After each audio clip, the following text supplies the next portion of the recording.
I would go straight to the first guest of the day. We have a very special guest from Spain this time. His name is Angel Garcia Rivas, and he's here today to talk about how he passed from saving his startups through patents to lead Startup Bootcamp in Barcelona. So welcome, Angel. Please come here on stage. You'll have 25 minutes. Okay. Thanks for being here. Hello, good morning. Thank you. My speech is not going to be probably about a specific industry. It's not to speak about investments.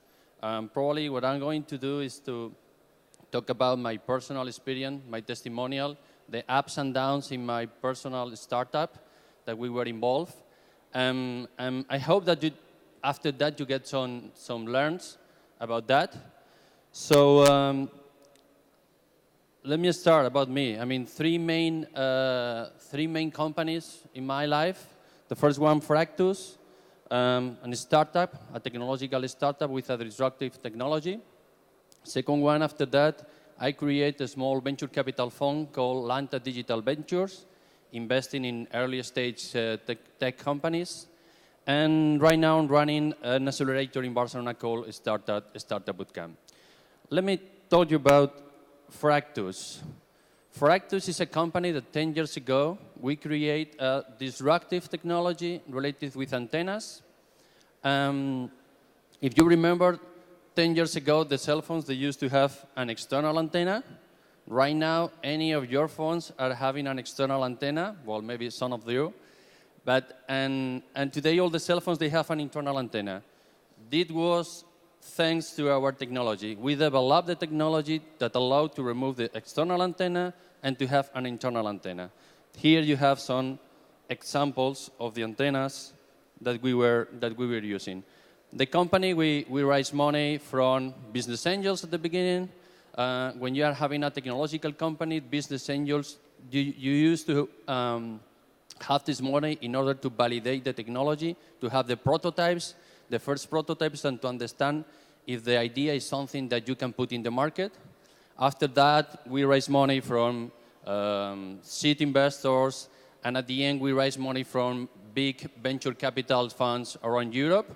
I mean, it was some kind of really disruptive technology, a different way to do something that has been the same way in the last years. We raise money from companies like Apex Partner, is a private equity from London with 7 billion under management, or 3i, that is a private equity that is floating in the London AEM. So big guy, a lot of money to the company. With this money, we moved from 15 people to 100 people with offices in Seoul, in Korea, with offices in San Francisco in order to cover the global business. In Korea, mainly to provide products to Samsung, LG, and other cell phone makers, very important in Korea. As I said, we got a lot of money. We start global operations. We hired the best people that we can. Sometimes when you have a lot of money, the challenge is how to attract the best people to your company. And we were successful. I mean, we start the goal was to design, to manufacture, and to sell antennas. We have factories in China, in Korea, and Europe. And, you know, it's a huge volume business. Then when you start to supply antennas to a cell phone maker, you are talking about millions of antennas. So at some point of time, we were successful. We were selling antennas to Samsung, to LG, to companies in Europe, to companies in the US. The business was really interested. I mean, we create an amazing company based in a disruptive technology, right? We create a great technology, a great car, something amazing for us with great investors, but you have to know that being a startup is tough. And everything that you create could be destroyed. This is a specific example. I personally invested in this company. It's just a budget for that. I invested in this company that developed the fastest electric car in the world. That was the amazing car. But suddenly one morning, we got this news. Was about to run in the F1 circuit in Barcelona, but got on fire at night. So meaning that it's very easy to move to an amazing product to nothing. As said before, we were supplying antennas to big players, Samsung, LG, making a lot of money. But at some point of time, after several years working with these companies, the companies start to say that, okay, we are really happy with you, Fractus. We have a nice product. We were getting something like 60 cents, $1 for each antenna. But at some point, the customers start to say that, okay, well, you know, you have a great product, but we have other suppliers that can do it cheaper. Meaning that, in other words, that they learn how to use the technology, and they don't want to pay so much money. However, we invested a lot of money in patents. I mean, when I say a lot of money, I mean $7-8 million US in develop our patent portfolio. We had 50 different inventions, 500 patents around the world, because when we created the company, we understood that our potential target customers are going to be cell phone makers, car makers, the antennas for the cars. We also supply antennas for the cars, carriers, operators. We also did the antennas in the roof that provide coverage to the cell phones, and we can do it smaller. Those kind of big players that probably is going to be important to have our own intellectual property, and we invest a lot of money on that. So at some point of time, our customers stop to buy us antennas. They find other sources, other ways to make antennas, and probably using our technology, I'm not going to say infringing, but using our technology, and we move to be selling millions and millions of antennas to be selling nothing, because the price that they were willing to pay to us was not the price that we were able to supply antennas. We lose our break-even point. We start to do not have money in the company. We ask our investors to put more money in the company, and the investor refused to put more money in the company because they understood that the way to monetize this company is going to be probably through litigation or asking potential customers about to pay royalties for the technology, but no longer to design, manufacture, and selling the antennas. The investors said, no, we are not going to invest more in this company because this is not the business plan that we invested in. So what we are going to do? We try to sell the company to a potential acquirers. I spent 6 months of my life doing roadshows around the world, visiting big companies. You know, it's visiting in Taiwan, in Shanghai, in Tokyo, in Philadelphia, in New York, doing a roadshow. That is a way to go with your going to visit big companies and showing what you have. And after this process, we got a couple of proposals from 2 companies from the NASDAQ. Proposals close to $100 million to buy the company. Why these companies, these NASDAQ companies, they were willing to invest, to buy a company without break-even point, losing money, and to invest such amount of money? In the due diligence, that is a process that the companies are doing when they are trying to buy a company. This company, they went to the market, they bought 400 cell phones, all the cell phones in the market, Nokia, Motorola, all of them. They opened, they checked the antenna, they checked our patents, and they came to the conclusion that 98.6% of the cell phones in the world were using our technology. 98.6%. Last year, the market of the cell phone industry was 1.6 billion units. You have your technology in 1.6 billion units a year, and you are not getting any pound. That was the reality. I mean, that was the reason that some corporates in the US were interested to buy the company. We were 6 months working in selling the company, you know, all this legal stuff and so on. I was in the States about to close the agreement, and in the last minute, the investor said, no, we are not going to buy this company. Wow. I remember we came back to Spain. I remember having 2 weeks of cash. In 2 weeks, we are going to go bankrupt. I remember having the documents ready to file to the court in order to protect our legal responsibility. So you have to think about that. Your technology is in all the cell phones in the world, 1.6 billion units. Your investors are the best investors that you can imagine in the world, big guys with a lot of money. You have a strong patent portfolio, intellectual property. Nobody told us nothing bad about the patents, 50 families patents, 500 patents in the world. You have all of these kind of things, and you go bankrupt. So startups are tough.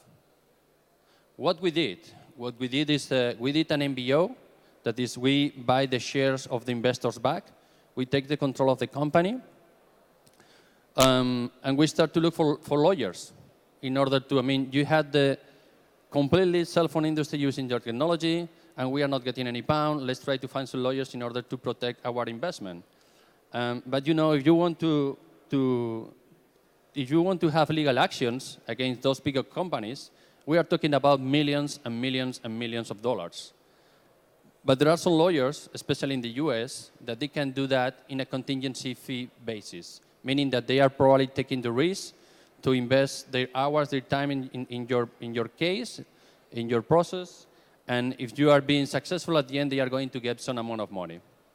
We went to the US, we met a lot of lawyers, and at the end, we were about to sign an agreement with a legal firm that they are going to put their hours at risk in exchange of a percentage of the final outcome of the litigation.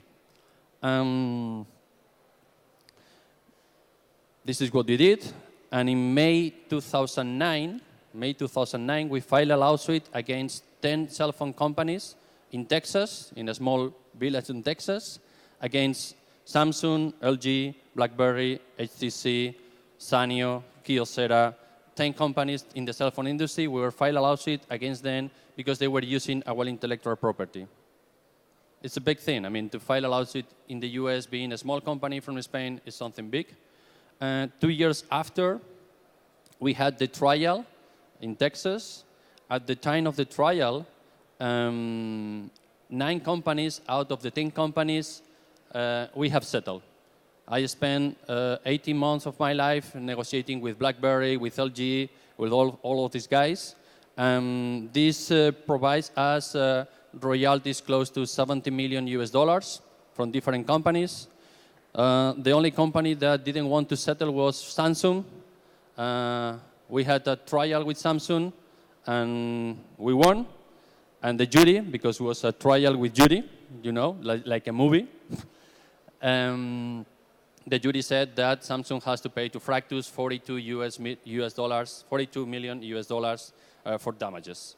That Samsung did not pay at the stage. They appealed to the federal circuit, and later on, we finally settled with Samsung by a significant amount of money. At the end, everything goes well. And at the end, close to 100 million in licensing, royalties, revenues. But my learnings to that is that you have to understand that everything, when you are working in a startup, everything is very difficult. Remember, our technology in all the cell phones in the world, probably the most amazing industry right now, big investors, great technology, and the car about to be burned.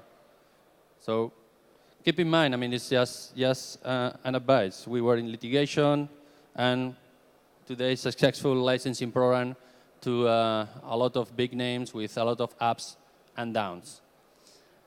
So this is the first part of the history. After that, I became an investor, trying to put in value the learns that I got from my previous company. I created this small venture capital fund called Lanta Digital Ventures, some millions that we put in place together with, let's say, not with financial investors, but with successful entrepreneurs. We put together money from people in Spain and in the south of Europe that we make money in our ventures, people that did IPOs.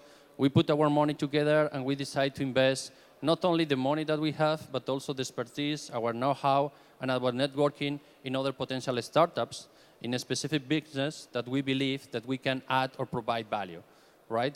Probably following much more a US venture capital fund approach, where especially in the early stage, general partners, or the guys that are managing the venture capital funds, are not financial guys, but people that has been entrepreneur before, that has made some money, and now want to put this money again in the market, investing in specific startups. So this is what I did. So far, 3 investments, some of them really, really good. I mean, Trade is a company that we recently, raised round A, a Series A money with investors from the US, from Asia, from around the world. Very interesting company. Well, and right now, what I'm doing right now is something in between being an entrepreneur and being an investor. The problem is running an accelerator. In this case, is StartupBootcamp. StartupBootcamp is probably the best accelerator in Europe. This year was awarded as the best accelerator in Europe, StartupBootcamp. They have different programs in different cities. They have programs in Barcelona, in Berlin, in Tel Aviv, in London, Amsterdam, Copenhagen, and so on. And every program in every city is focusing on a specific vertical, on a specific industry. Why?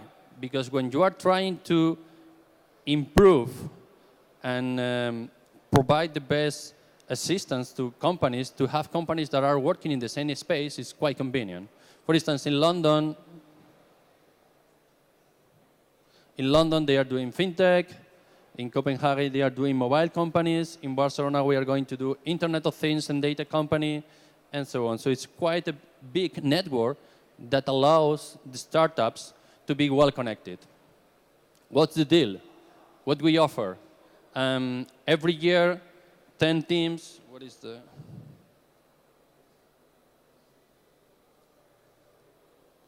Every year, 10 teams are joining the program. Out of probably 400 applications that we are going to get, we offer 15,000 euros. That is just pizza money in order to pay everything during the 3 months. More than 450 euros in money from our partners, from the workshops. We have global partners as Google. Google is global partner in the accelerator. PayPal, Amazon, Deutsche Telekom. There are global partners that are providing specific services to the startups. The rate, 74% of the startups that are joining the program, and remember, this is very early stage, 74% are funded with an average of $500,000. So I think that is remarkable. Those statistics are in the website. So that's a deal. Sorry.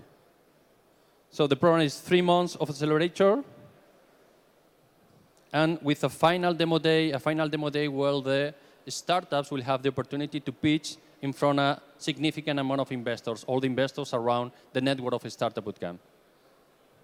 So this is the global headquarters of StartupBootcamp in London, at the Rainmaking Love.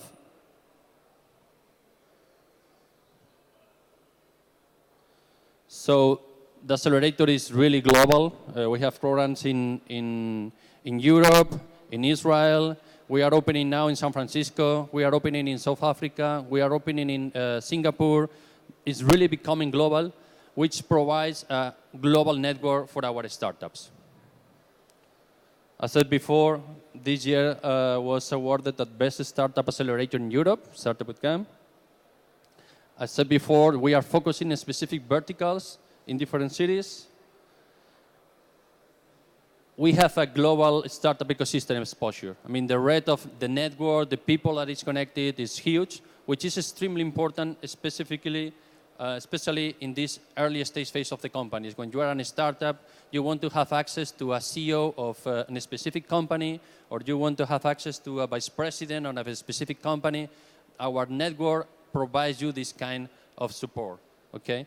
In fact, one of the things that we used to say is that if you are asking for a contact while you are in the accelerator, we commit to provide you a contact in 48 hours. It's not a meeting, but to have access to the specific company that you want to get in contact. Because through our network of partners, of sponsors, and so on. You have to understand that in addition to Google, PayPal, Amazon, sponsors in different programs, we have Vodafone, we have Sony, we have Bosch, Cisco, a lot of big corporates that are part of that not only are investing money and resources and people in the programs, but also allow us to have access to the people inside those kind of companies. This is the way that used to work. We used to get every program, every year, you used to get around 400 applications. We have bid interviews or conference call with around 75 people. We invite the 20 best startups to the facilities of the program, what we call Selection Day. We will spend 2 days with the 20 companies, and we will select the last 20, probably hopefully the best 10 that are going to join the 3 months program. I'm moving forward. Right now, so far, 166 startups has been accelerated in different programs. The average that I showed before, about the 74%, $500,000 money rise after joining the program. This is coming from the statistics of all of these companies. This is what I was saying. 166 startups accelerated so far, 74 rise external funding after the demo day with an average amount of money of $500,000. I think that is remarkable. What we are going to do in Barcelona is a program that is going to focus in Internet of Things and data, probably 2 of the next big things that are coming to the space. Not only in Internet of Things, as all the devices that are going to be connected, but as the data that all the devices are going to generate, are going to create, and are going to be interconnected. I mean, we are going to be in some years from now, everything is going to be connected. Our cell phone is going to be our avatar, trying to manage everything. So we are going to focus in these kind of companies. Why Barcelona? Barcelona is becoming very relevant in this specific space. In Barcelona, we host the Mobile World Congress every year. That probably is the most important event in the mobile industry every year, the Mobile World Congress. Telefonica, that is one of the main telcos in the world, they have the center of competence for Internet of Things and data in Barcelona. There's plenty of experts, people working around IoT in Barcelona. But more than that, Cisco, that probably is the corporate company which is devoting more money, more attention to Internet of Things, is going to open next year in Barcelona an Internet of Everything lab. They are going to invest $30 million in the city in order to promote innovation in the Internet of Everything. And others. I mean, we have a Yahoo lab, 40 guys from Yahoo, PhD, working in smart data. I mean, Barcelona is becoming relevant. It's the goal of the city has 3 strategic lines to focus. It's mobile, it's smart cities, and Internet of Things. They want to create some kind of hub for these 3 things. This is the facilities that we have in Barcelona, amazing ones, I have to say you. It's a great building, it's so nice, and we are going to have the 2nd floor of the building is going to be for the accelerator. We are going to have our final demo day. The demo day is the day after the 3 months of accelerator. The 10 teams have the opportunity to pitch in front of qualified investors, and we are going to do that at the stage of the Mobile World Congress. Mobile World Congress is part also of the accelerator, and they offer the opportunity to our 10 teams to be pitching at the Mobile World Congress. That is, believe me, it's an amazing event. It's 80,000 people coming to the city in this week. It's going to be the first week of March, and this will bring a big exposure, not only for the startups, but also for the program. This is a little bit of summary of the things that we are doing in the program. The program is focused in 3 main stages: the first month, the second month, and the third month. The first month is really focused in shape, in refining the idea, a team that is coming to the program with an idea. During this month, the program is going to be very mentor-driven. The teams are going to meet with a lot of mentors from big companies like Intel or Cisco or Telefonica or Yahoo in order to refine, to review the idea, but also workshops about lean startup, mentor management, customer development, and so on. Everything that a startup at this stage is going to be helpful for them. In the second month, after we refine the idea, we are going to focus in build, in try to define, to build the final product, and in order to the next month, to the sell, go to the sell and trying to have the first pilot customers with the first customers in the third month before to go to the pitch day at the end of the third month. Some of our mentors are people from big companies that want to be part of that, people from Yahoo or Intel or Cisco, but also financial guys from Rothschild, Telefonica, venture capitalists, and so on. Venture capitalists are really interested to be part of the accelerator because it's a way to have access to specific good deal flow. And that's it. I'm running because I just saw the red number. I think that I met the time very, very properly. I hope that you get this interesting. I just wanted to share my personal experience as an entrepreneur, as an investor, and now as an accelerator. Any question, any comment, I'm happy to attend you after that. Thank you. Thank you very much, Angel. I actually do have a question for you, very direct. So An easy one, please. Yes, it is. It is. When is Startup Bootcamp coming to Eastern Europe? Well, it's something that we are considering to come. I mean, really, they are really opening in a lot of places. I think that the big value is to have a big network in a lot of places. As I said before, we were focusing mainly in Europe, but now we are opening in San Francisco, in Cape Town, and in Singapore. There are 3 different continents. And of course, I think that we are discussions running on not only here. I think that we are doing some discussions with someone in order to open something here. Because at the end, it's a big value to have a big network. Thank you very much.